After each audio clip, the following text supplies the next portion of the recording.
Bismillahirrahmanirrahim.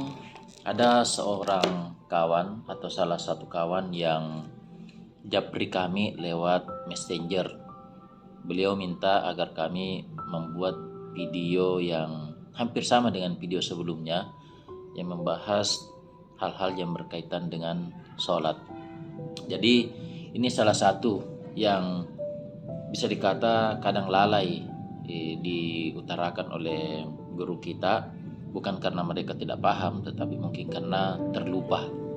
Apa itu adalah ini, apabila makmum yang masbuk sholat 2 rakaat bersama imam. Jadi apabila makmum masbuk 2 rakaat bersama imam pada sholat yang 4 rakaat. Maksudnya begini, apabila ada seseorang yang masbuk, dia masbuk pada sholat duhur atau asar atau isya, dia masbuknya atau terlambatnya itu adalah 2 rakaat. Jadi imam dengan jamaah yang lain, dengan makmum yang lain sudah selesai 2 rakaat, baru kemudian kita muncul, baru kemudian kita datang ingin bergabung dengan jamaah tersebut.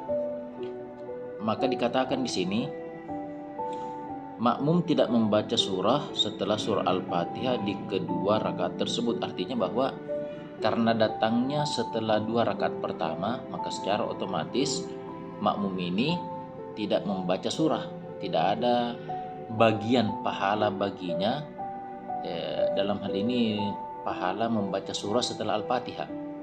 Nah, artinya yang dia dapatkan hanya bacaan Al-Fatihah tok saja, pahala membaca Al-Fatihah tok saja.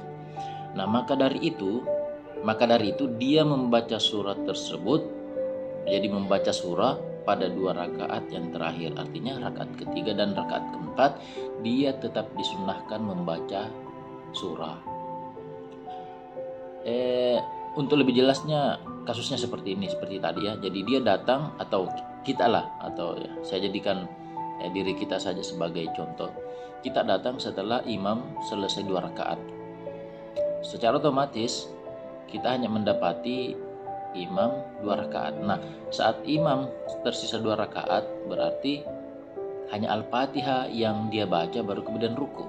Begitu pula rakaat keempat, hanya Al-Fatihah baru kemudian ruku. Nah, pada konteks ini berarti kita yang makmum datang terlambat ini tidak dapat pahala bacaan surah selain Al-Fatihah.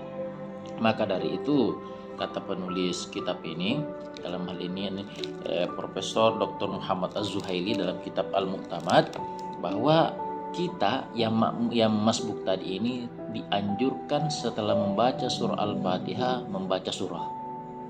Jadi selesai Al-Fatihah baca surah. Kemudian begitu pula dengan rakaat keempat. Sehingga kemudian terpenuhilah bagi kita bacaan surah di dalam sholat selain surah Al-Fatihah. Makanya dikatakan di sini oleh penulis kitab agar sholatnya tidak kosong dari bacaan Al-Quran setelah surah Al-Fatihah. Jadi alasannya agar sholatnya tidak kosong dari bacaan Al-Quran setelah surah Al-Fatihah. Demikian, mudah-mudahan ada manfaatnya bagi kita semua. Semoga ini bisa diamalkan ya.